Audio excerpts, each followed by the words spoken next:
Bueno, buenas tardes a todos. Creo que soy el último, pero vamos a tratar de aportar algo a nuestra experiencia.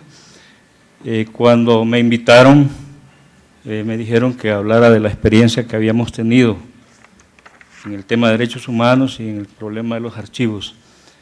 Yo hablé con varios de los compañeros, soy sincero, no conozco nada de archivos.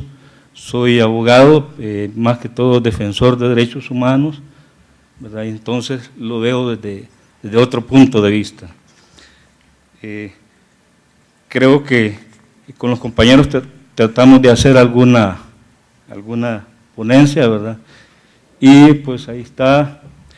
Creemos que los archivos de derechos humanos, como lo han formado las organizaciones que defienden derechos humanos, se diferencian mucho de otros archivos, de los mismos archivos que tiene la Policía Nacional. Para nosotros esos no son archivos de derechos humanos, vienen a ser un complemento, ¿verdad?, a ese tipo de casos que tenemos, ¿verdad? Entonces, sí, pueden ayudarnos, pero toda la información que recogemos nosotros de las violaciones de derechos humanos, aportada por las víctimas, aportada por los testigos, que encontramos en la escena de los delitos, en la escena de los hechos, las evidencias que logramos encontrar, esas sí componen el rostro de los archivos de derechos humanos. Bueno, la utilidad que le veíamos pues es a favor de las víctimas, principalmente es a favor de las víctimas y permite a la población también, a los ciudadanos informarse qué hay sobre ellos, ¿verdad? O de sus familiares, y hasta los motivos por los cuales están sus nombres ahí, están sus generales, están sus informaciones personales. Esto creemos nosotros que permite en alguna manera mantener la verdad desde las víctimas, ¿verdad? Consecuentemente, su no tergiversación. Las víctimas tienen una verdad, y es una verdad que la han sufrido. Entonces, por eso creemos que es la verdad de las víctimas y la verdad en las violaciones de derechos humanos. En el caso de El Salvador, tenemos muchos problemas, y el problema de los archivos es grandísimo. Yo creo que nadie se ha dedicado a resguardar los archivos y más mantener una memoria histórica, como se dice. Tenemos una masacre del año 32 de las primeras dictaduras militares, donde se eliminó a la etnia indígena. Hoy casi es una sombra, los compañeros, la población indígena. De eso, cuando buscamos en archivos, en los libros de El Salvador, en El Salvador no encontramos nada. En algunas partes de otros países sí hemos logrado encontrar algunas cuestiones, pero desde ahí viene esa dejadez en los archivos.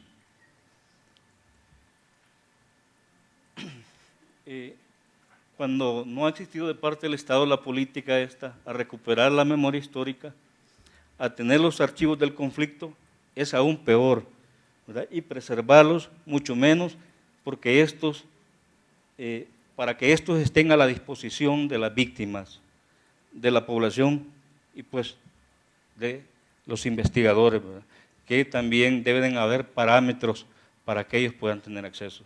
Los primeros deben de ser las víctimas. Lo de los archivos se evidencia desde los mismos acuerdos de paz en 1992, el 16 de enero de 1992, se firman los acuerdos de paz entre los dos bandos y se deja por un lado a la población, a las víctimas civiles. Se ponen de acuerdo los dos bandos en el cese al fuego. Esos acuerdos de paz, esa acta, no estaba archivada, no la tenía el Estado de El Salvador, ¿verdad?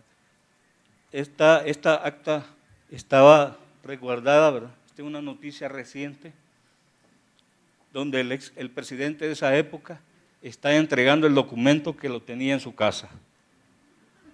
¿verdad? Lo tenía en su casa al actual presidente. Y se logra mediante víctimas para saber qué es lo que consta en los acuerdos de paz y en base a la ley de acceso a la información, una de las víctimas presenta una petición al Instituto de Acceso a la Información. Esta es una muestra de la dejadez que había. Por eso le decía yo a la compañera cuando me invitó que las experiencias son negativas en nuestro país. Y después viene el informe de la Comisión de la Verdad.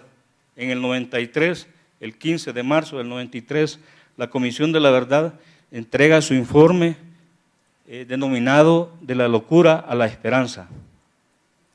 Ese informe ninguno, ¿verdad?, de la población, de las víctimas, lo conoce hasta el momento. Conocemos lo que sacó la Universidad Centroamericana, que es un informe, un resumen que dio la comisión aparte, en donde aparecen alrededor de 7 casos emblemáticos. El informe de la Comisión de la Verdad, a pesar de ser de la verdad, se desconoce, ¿verdad? Y está en un container en Nueva York, ¿verdad?, indefinidamente. Hemos tratado las organizaciones de que se quite ese embargo, ¿verdad?, y que sea proporcionado. Sabemos por algunos de los que participaron en el informe de la Comisión de la Verdad que es un mamotreto, ¿verdad?, grande, en donde están los nombres de todos los que participaron en esos hechos violatorios de derechos humanos, que aún no los conocemos, y como decía Monseñor Romero en una homilía, cuando se investiguen estos casos, nos vamos a dar cuenta cuántas personas honorables han participado en esos hechos.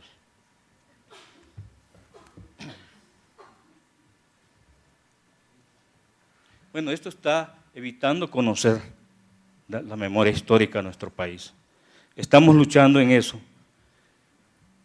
Pero, no obstante lo anterior, las organizaciones de derechos humanos insistimos en la realización de acciones que buscan recuperar la memoria histórica, que los archivos proporcionados por las instituciones estatales y que los archivos de las organizaciones también sean debidamente resguardados. Hay un colectivo de 8 organizaciones en la que participa nuestra organización, que se llama la Comisión de Trabajo en Derechos Humanos por Memoria Histórica, y ha estado luchando para recuperar archivos, ¿verdad? E incluso poder ordenar los nuestros, porque los nuestros también es un desorden, ¿verdad?, los que teníamos. Soy claro, en nuestra oficina no había ningún especialista en archivos, éramos abogados, psicólogos, ¿verdad?, el contador que llevaba las cuentas, pero no había ningún archivista.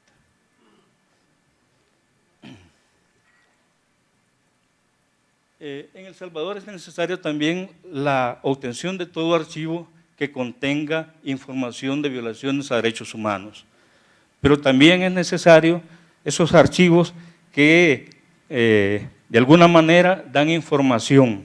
Lo que hablaba el compañero del registro de vehículos, igual ha sucedido en los casos nuestros. Desde el lado de las víctimas, no es como algunos dicen desde la izquierda. O sea, esa composición de las violaciones a derechos humanos no es porque las izquierdas quieran. El arzobispo, cuando fundó Tutela Legal, el que le siguió a Monseñor Romero, decía que los derechos humanos se conquistan, ¿verdad?, no es que se izquierdicen. Entonces deben de conquistarse. Las víctimas fueron olvidadas en los acuerdos de paz. El pueblo fue olvidado. Los acuerdos, si bien pusieron fin al conflicto y permitieron elecciones más o menos democráticas, porque ha habido de todo en esas elecciones, ¿verdad?, no ha permitido una paz verdadera. En El Salvador tenemos una tasa de delincuencia muy grande, anda por los 50 por cada 100,000 habitantes, ¿verdad?, es grande.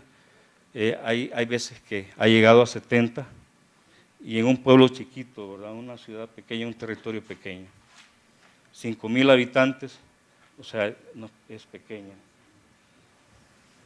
Entonces no hemos conseguido la paz. Sí se consiguió el parar las armas, pero el problema sigue, la paz no existe, hay grupos ilegales armados, hay crimen organizado y que todo viene a tener su fuente en la no atención a la desmovilización en el conflicto, ¿verdad? Los desmovilizados y a la atención de los jóvenes en ese momento que habían sido desplazados de sus lugares de origen. Ahí está una muestra de cuando el funcionario del Instituto de Acceso a la Información llegó al Ministerio de Defensa a pedir los archivos. Ellos dicen, los archivos no existen, los han escondido, pero dicen que los archivos se destruyeron y no existen. Las mismas gente del FMLN, de la guerrilla, nos manifestó eso en una ocasión, como que hubo un acuerdo entre ellos. Bueno, hasta no se ha podido comprobar eso, ¿verdad? Pero algunos de ellos sí manifiestan esa situación.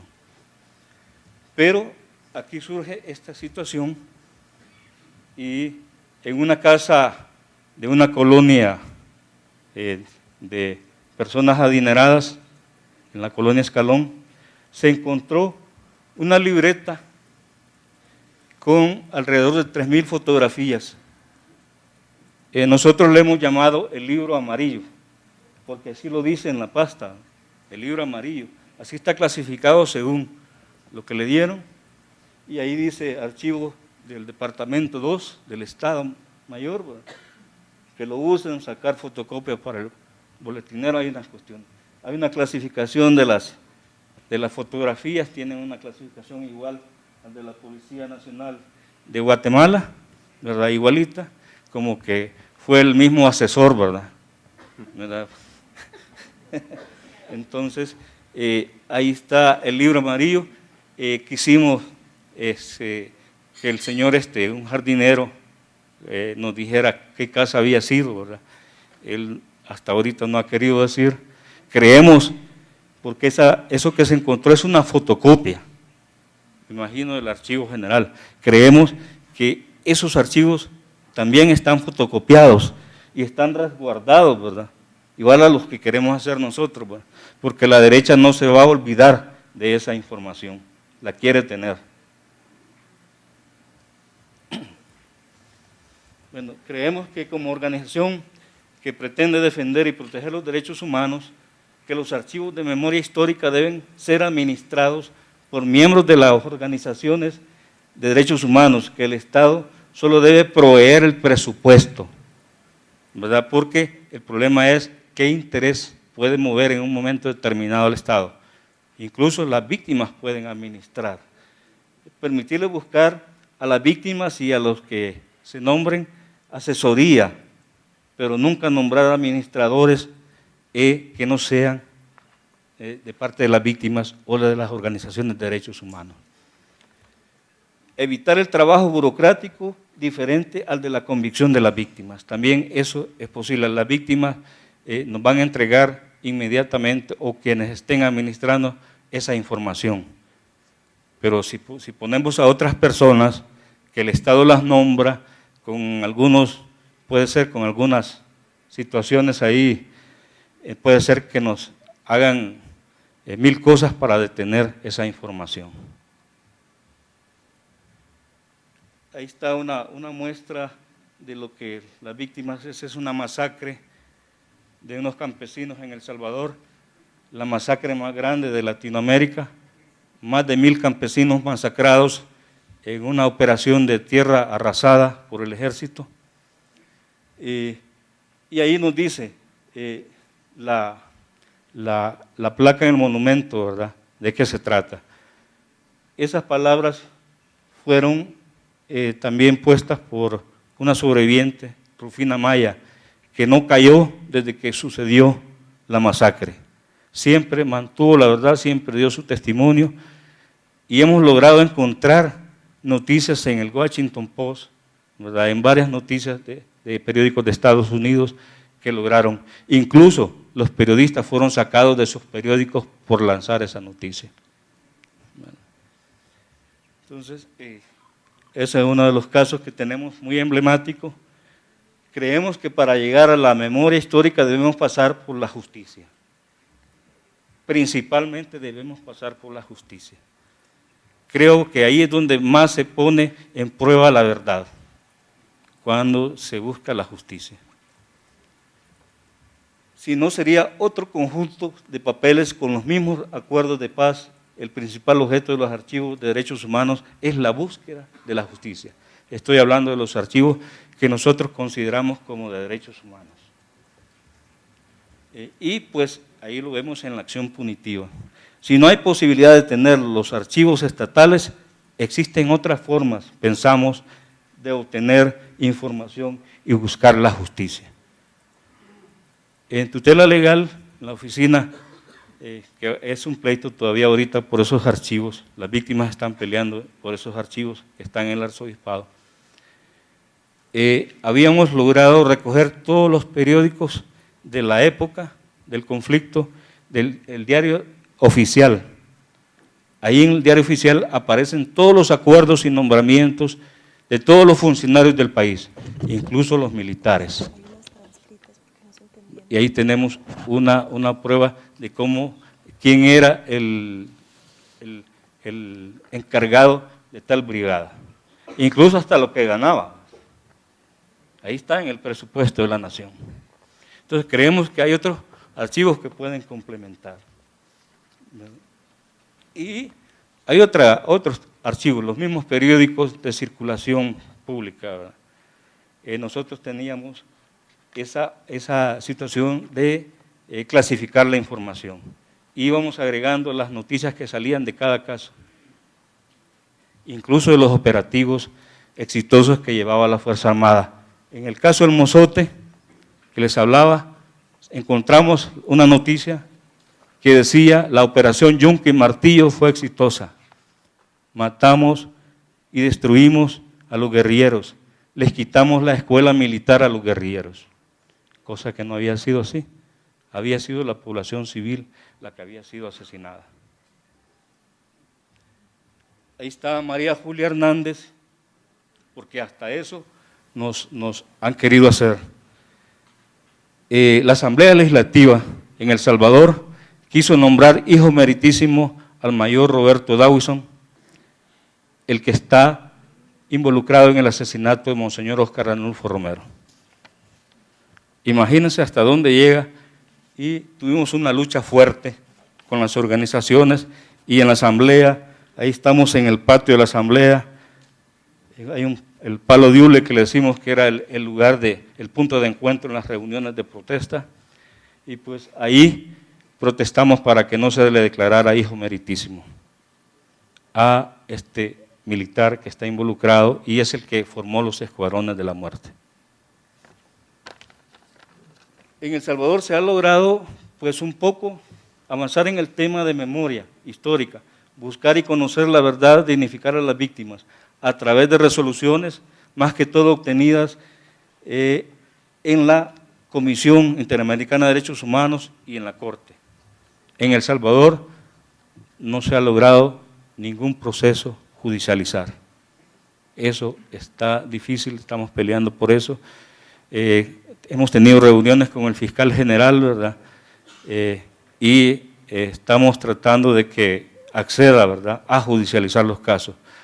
Porque no sé si aquí sucede, la Fiscalía en el sistema judicial es el que tiene el monopolio de la acción penal.